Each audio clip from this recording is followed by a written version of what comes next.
Hi guys, hello, welcome to We Learn English again. Tell me how you guys doing? Yeah, you guys doing fantastic, awesome, mind-blowing, superb. Most of you saying namaste. So namaste, namaste. Okay, I'm just holding my phone to check the chat here. Majestic, awesome. So glad to see all of you here doing super great. Hi Akash, hi Manaswini, then Ankita, Leena, Blight. I hope all of you are doing great, awesome, as you guys have just said it. So, welcome to We Learn English again with Dhiraj Sir, your master teacher of English at Vedantu. And on this channel here,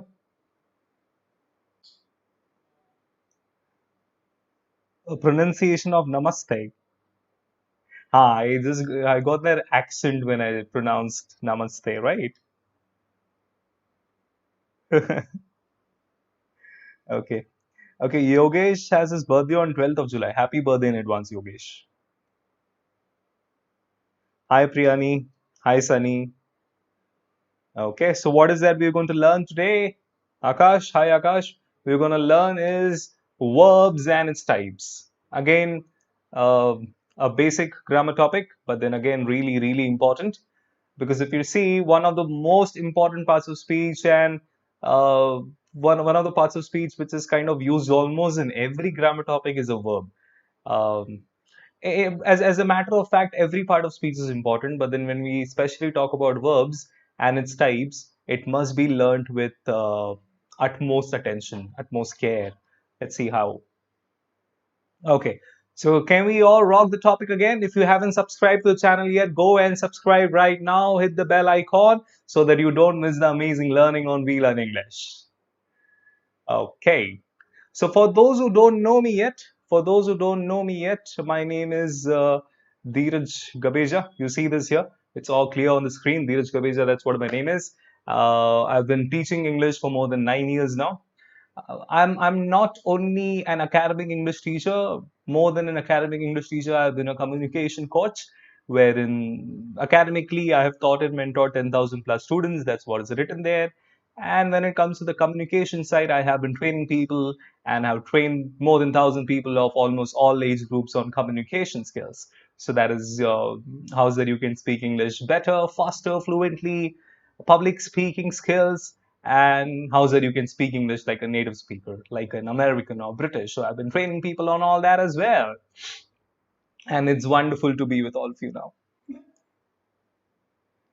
Perfect, perfect, perfect.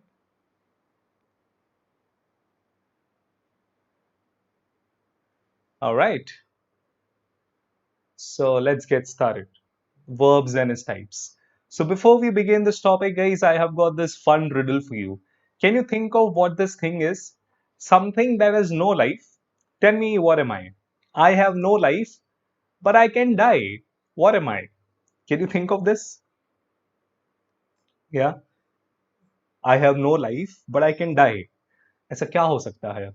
चलो, use your brain, use your mind. Tell me, tell me, tell me.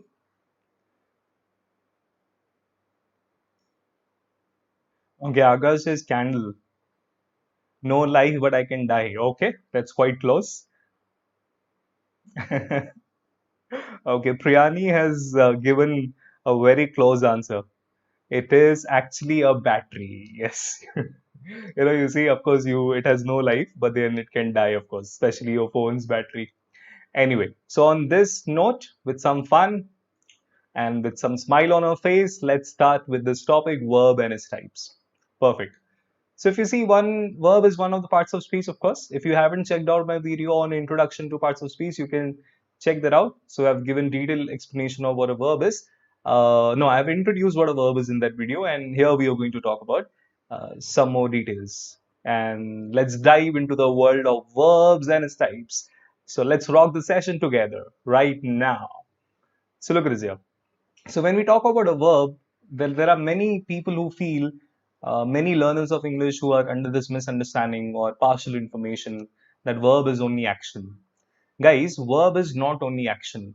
The word verb is popularly synonymously used with action, but verb is a word that denotes the state of being, state of having, state of doing, or just any action in any form.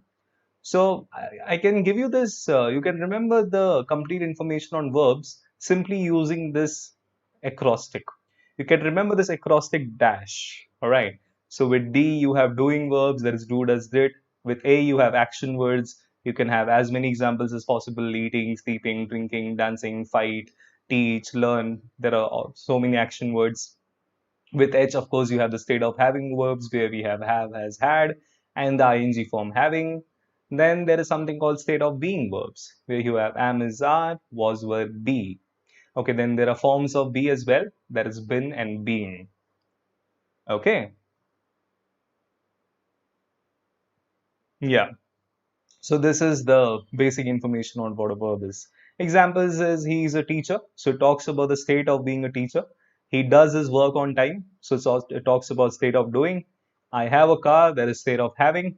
I play cricket is simply an action verb. You see? So this is complete information on what a verb is. Verb is not only action, guys. This is uh, if you simply understand verb as action, that is incomplete information. Verb is something more than action. It also talks about the state of doing, the state of having, and the state of being. So all these verbs are under this category, verb. Perfect. So now there are many types to it. So every part of speech has types, of course. When we discussed noun, it was common noun, proper noun, abstract noun, material noun, etc., etc. Similarly, with the pronoun, and we discussed that with adjectives as well. So we have already discussed the types of nouns and pronouns. We have discussed the types of adjectives. Now, when we talk about the types of verbs, the first that comes on the list is the finite verb and the non-finite verb. Okay. So look at this here. So when we talk about finite and non-finite verb, you see, we have discussed this already under the topic non-finite verb. That is, finite verb is a verb that shows tense, and non-finite verb is a verb that does not show tense. It has a subject, finite verb has a subject before it, and non-finite verb does not have a subject before it. You know, we learned that topic non-finite verbs. This same part is explained in detail in that video, if you can just check it out. Um, I'll simply explain this here. If you see in this example, after he ate the cake, Dhiraj laughed. So the word ate shows past tense, and the word laughed also shows past tense. That means they show tense and they have a subject before it. So the subject before the verb ate is he, and subject before the verb laughed is Dhiraj. That's what a finite verb is. And the second one, if you see Dhiraj ate the cake and laughed, so again the word ate is used and the verb laugh is used. The word Dheeraj the verb ate has a subject, Dheeraj, but the verb laugh does not have a subject, but using a subject is possible. So I can say Dheeraj ate the cake and he laughed. So you see, that's what a finite verb is.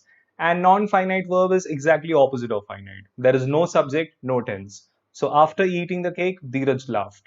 Okay, you see this here. After eating the cake, Dheeraj laughed. Maybe there was something mixed in the cake. You never know. So look at this here. The word eating. You see, the word eating, it is a verb, but it does not show tense. And there is no subject before it. So no subject, no tense. Look at the second one. Running fast, he won the race. So again, running, it's not showing tense. We don't get to know when did the action happen, and there is no subject before it. So the first of the few types of the verbs are finite and non-finite. All right, so I'm going to check your chat now. Rekha feels that I'm ignoring her. No, no, no. Please tell me your doubt or your your statement, whatever you wish to say, because I was not on the chat. Okay.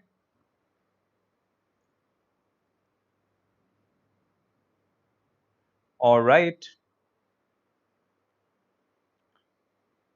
I hope this is clear, guys. What exactly a verb is and the finite and non-finite verb. Tell me in the chat box how clear this is. If this is crystal clear, makhan clear, pizza clear. Okay, nice. So, few of you want me to do a quick recap of a verb. Okay, so look at this here. Verb is not only action, verb is a word that denotes the state of being. So when we say state of being, it talks about the state of something as something is being, or the state of having something, the state of doing something.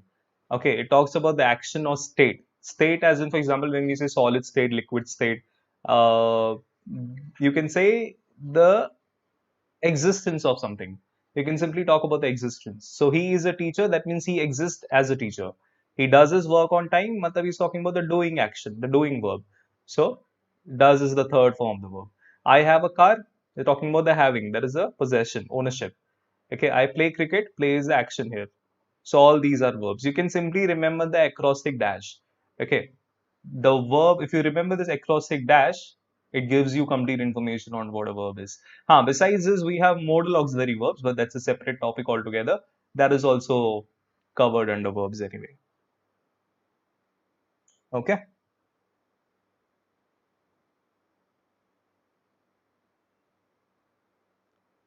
All right.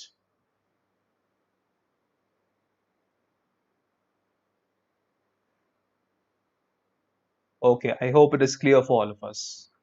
Perfect, perfect, perfect. Chalo, theek hai. So we are done with the finite and non-finite verb as well. A quick recap on that. Finite verb is a verb that shows tense and has a subject before it. Non-finite verb is a verb that does not show tense and does not have a subject before it. We have seen the examples already.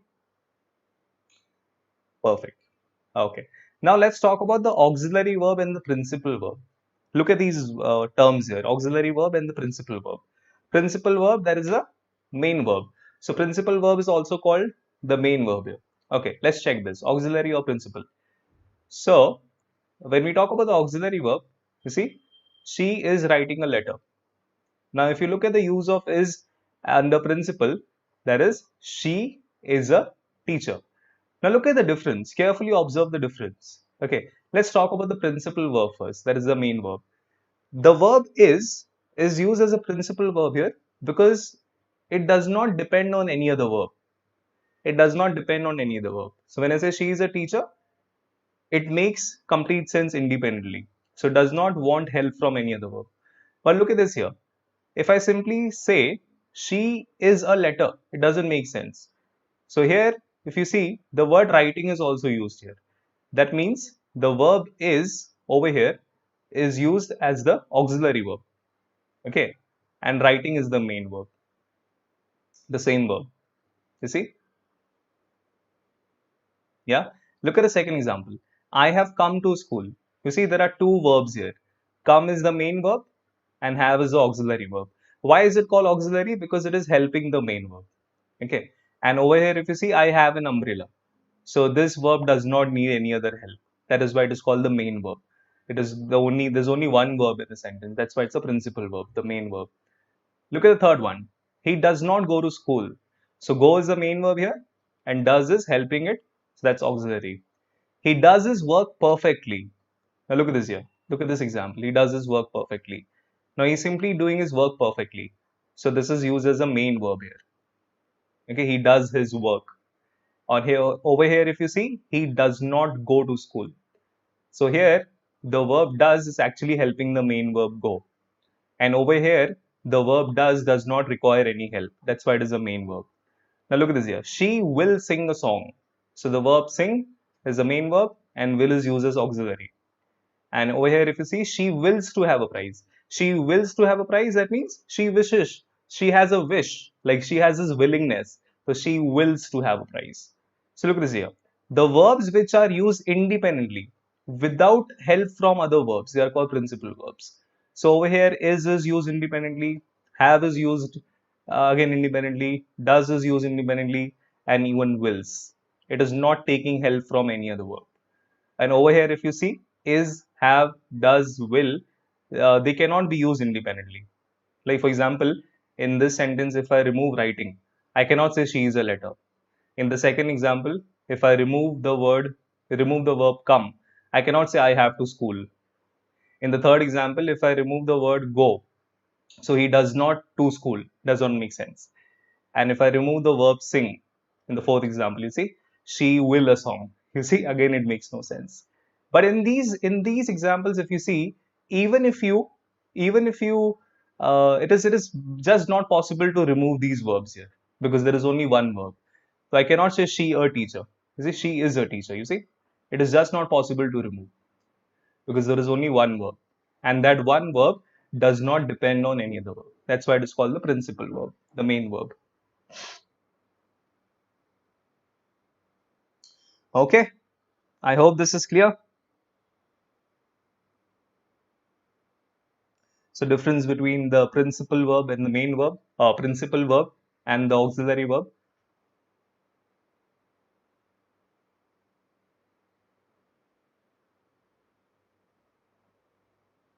Mm-hmm. All right, all right. Let's talk about the auxiliary verb now. So look at this word auxiliary. When we use the word auxiliary, it simply means a helping verb. So auxiliary verb, why is it called auxiliary? The word auxiliary, another word for the verb auxiliary, or another name for auxiliary is a helping verb. Why is it called helping verb? Because it helps the principal verb to either form a tense, voice, or mood. So look at this here. Look at these examples. Auxiliary verbs are helping verbs and they are of two types. Under auxiliary also there are two types. If you see primary auxiliary and modal auxiliary. We had discussed this in detail when we had done modal auxiliary. If you see primary auxiliary and modal auxiliary. Check this out. Primary auxiliary verbs. Am, is, are, was, were, be, and then two forms of been and being. Two forms of be basically, been and being. Under the having verbs, it's have, has, had, having, do, does, did, doing. Modal verbs, we had discussed modal auxiliaries, the 13 modal auxiliaries, can, could, shall, should, will, would, may, might, must, need, dare, used to, and ought to. So this is the basic difference between primary auxiliary and modal auxiliary. Modal auxiliary basically is called a helping verb क्योंकि ना वो main verb को help करता है. It helps the main verb to form a tense, to form a voice, or to describe the mood of a verb. Okay.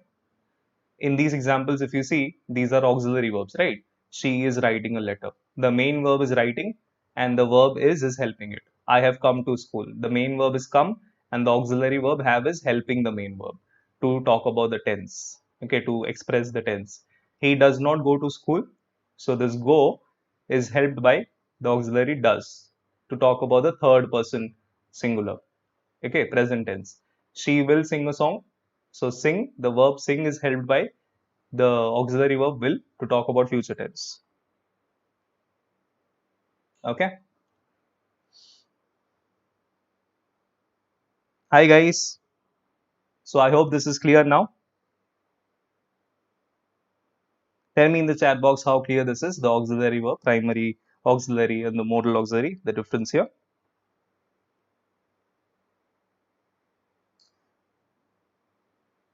Hi Hari. Hi Varun.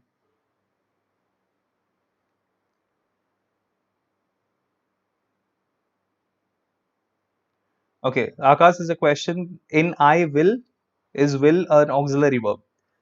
Uh, Now, if you see, for example, when you say I will, now I will what? And if these are the only two words, if you have I will, then it is a main verb. Okay. But then if I say I will call you, then it is an auxiliary verb.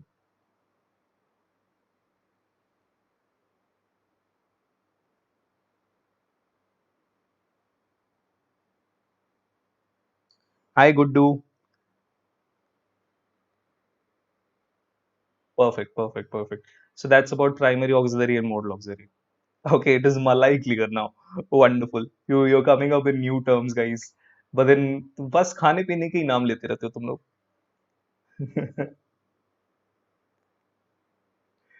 Awesome, awesome, awesome. चलो ठीक है. Tell me this. Which of the following is not a type of a verb? We have discussed few types. So auxiliary verb, is there a type of a verb? Modal verb, finite verb, or proper verb? Which of the following is not a type of a verb? Tell me in the chat box.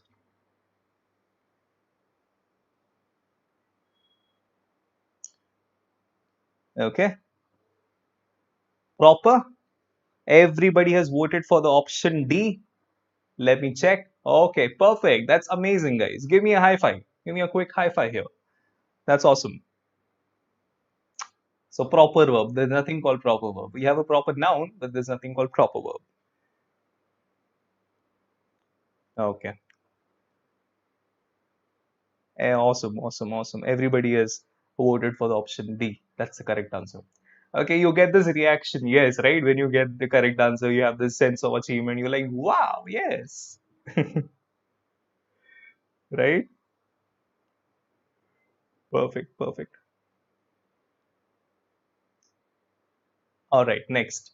So now we are going to talk about two more types, which is transitive and intransitive verbs. So look at this here.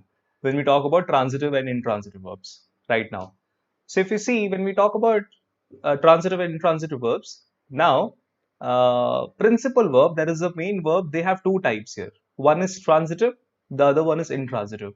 Let's simply understand this with examples. If you see, we eat rice, this is transitive. He does his homework. Now, what is transitive? The verb eat is used transitively. The verb does is used transitively. Let's see how. Let's see how. What does transitive mean? So, a verb is transitive if the action does not stop with the agent. Does not stop with the agent, matlab the doer of the action. So, if you see in the first sentence, we is the doer of the action, that's the subject. And the second sentence, if you see, he is the doer of the action, that is a subject. But the action does not stop with the agent. It passes on to something else. It passes to something else, that means mostly to the object. So if you see, we eat rice. So the word rice is used as an object here. He does what? He does his homework. So the action of doing homework passes on to the object homework. These are called transitive verbs.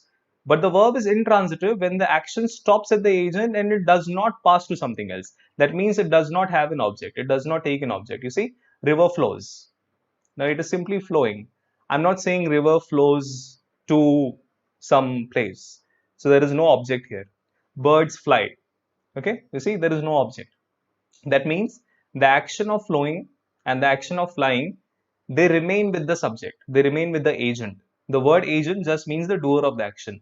River is the doer of the action. It is flowing, but the action flow does not pass on to something else. The action fly of birds, it does not pass on to something else. That is, it does not pass on to an object. That's why it is called intransitive. That's the basic difference between transitive and intransitive.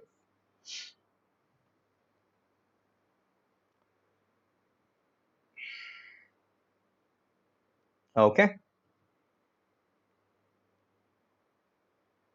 All right. So look at few more examples of transitive and intransitive. He is eating rice. Look at this here. He's eating rice. Now the action of eating passes from the agent he to rice. That's why it is transitive. She is preparing breakfast. What is she preparing? Breakfast. Look at intransitive. The birds are flying. So there is no object. The boy is laughing. Again, there is no object. Look at the third one for transitive. We have caught a thief. Okay, so whom have we caught? We have caught a thief. So the action of catching passes on to the object. They have bought a cycle. So there is an object, a cycle. The beggar wanted some money. So what did the beggar want? Some money. Now look at the third one of intransitive. The lion is roaring. So it is not roaring at something. Why are you weeping? So it is again intransitive. There is no object. The old man is coughing. Again, there is no object. You see? Yeah. So to understand this simply, transitive verbs have an object.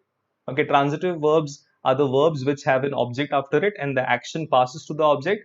Intransitive verbs are the verbs which do not have an object after it and the action does not pass to the object. It remains with the agent. It remains with the doer of the action. So you see, for example, he's eating rice here. Yeah. I'll give you one shortcut trick. I'll give you one shortcut trick. You can ask the question what or whom. You can ask the question what or whom, and if you get the answer, it's a transitive verb. You see, for example, what is he eating? You get the answer rice. Okay, she's preparing breakfast. What is she preparing? Breakfast. Over here, you cannot ask the question what or whom. The birds are flying. What are the birds flying doesn't make sense. The boy is laughing. What the boy is laughing or whom the boy is laughing doesn't make sense. We have caught a thief. So whom have we caught? A thief. They have bought a cycle. What have they bought? A cycle. The beggar wanted some money. What did the beggar want? Some money. So if you get the answer with the question what or whom, WHOM, the verb is transitive. If you do not get the answer with the question what or whom, that is framing a question, WH question with what or whom is not possible, then it is intransitive. Okay. I hope this is clear now with that trick. You use this trick for what or whom, but do not simply use the trick. Make sure you understand the concept as well. So the concept of transitive verb is the action passes from the agent to the object, to something else, that is to the object. And in the intransitive, the action does not pass from the agent to something else. You see? So in transitive, if you see, the action passes from agent to something else. In intransitive, the opposite of it, the action does not pass from agent to something else. Yeah. Akash has a question, I am a student. So it is not passing to anybody, anything else. This is intransitive. Akash, that is intransitive.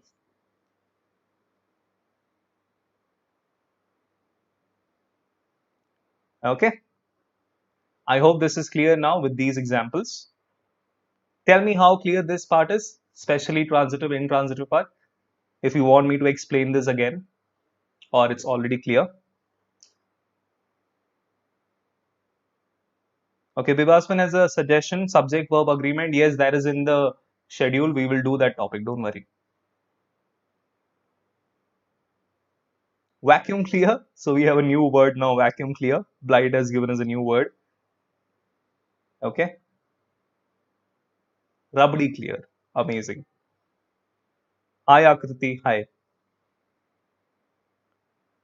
Perfect, perfect, perfect. So this part is clear for all of us. Transitive, intransitive. Okay. So I've got one more riddle for you guys. One more fun riddle. Look at this here. I never ask questions, but I'm always answered. What am I?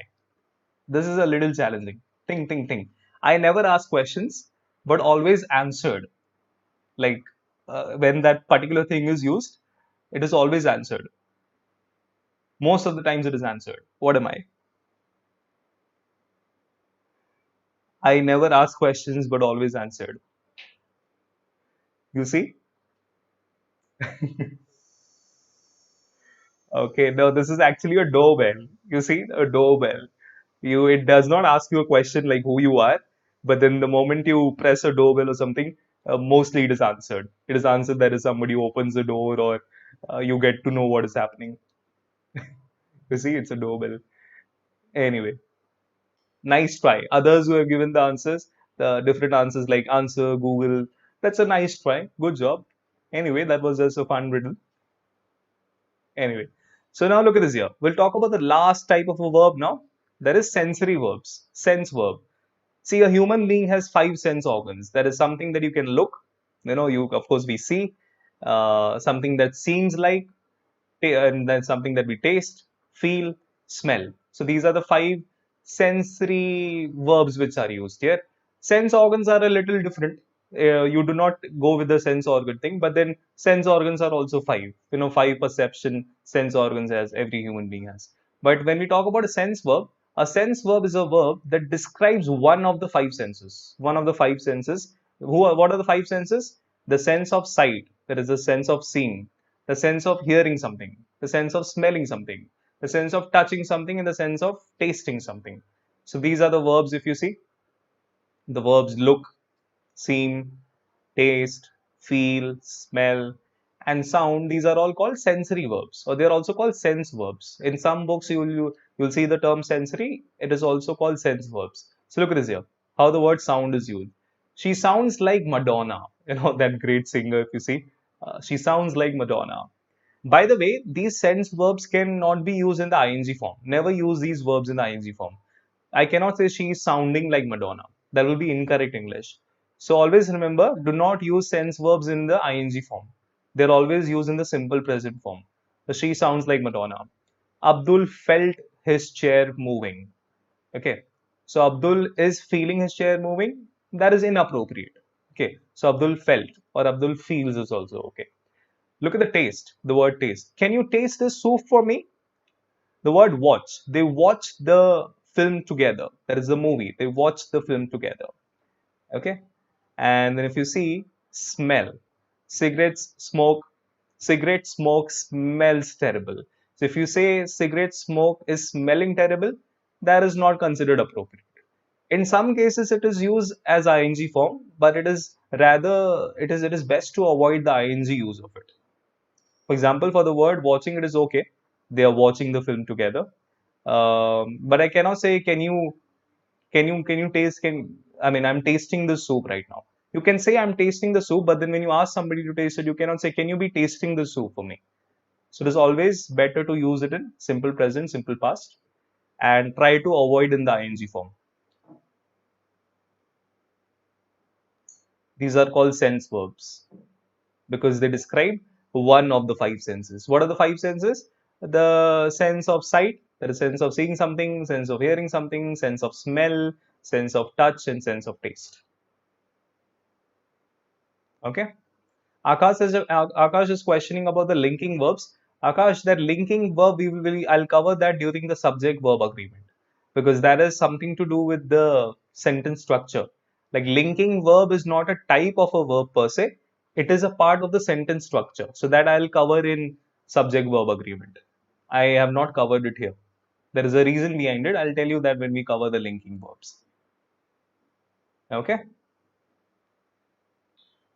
Okay. Hi, Nayan.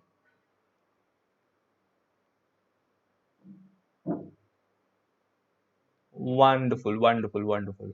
So all the types are done. Yes, we are done with the verb and its types. I hope you find this video useful and we have upgraded our knowledge now. So if you really find it useful and you feel that your knowledge is upgraded now, so make sure you like the video. You subscribe it. The most subscribe to the channel. That's the most important. And leave your valuable comments. I would want all of you to leave your valuable comments. Each of you leave your valuable comments so that I get to know whether you find the video useful or there is something that you want me to change, or leave your suggestion as well, leave your feedback as well, and you can leave the suggestions for the topics that you want me to cover. Okay, perfect, perfect, perfect. All right, so that's all about it.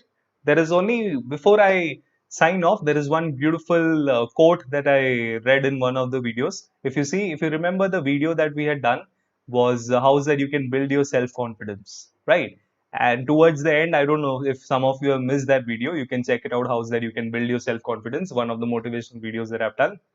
In the video, if you see, there was this amazing quote. Okay, the quote was, "There is nothing called failure in life. So either you win something or you learn." So my message and advice to all of you is, in these challenging times, whenever you feel that you have failed at something, please change your perception. There's nothing called failure in life. You may have lost some competition. You may have lost some exam, lost in some exam. You may have lost in some plan or whatever it is. Don't look at it like a failure. Look at it like a learning opportunity. The moment you look at it like a learning opportunity, you can take it positively, deal with it positively. So always remember, there are no failures in life. We either learn, or we either win or we learn. So anyway, we are progressing. We are always on this win-win situation. So remove this concept of failures in life. All right. So with this, I hope all of you change your perception and you take every losing opportunity as a learning opportunity and keep progressing, keep learning, become the best version of yourself. And the best part is keep helping one another. Most important part, stay safe, stay healthy, and do not forget to subscribe to our channel so that we can learn and become a better person together. All right. See you in the next session. Stay tuned. Until next time. Bye bye.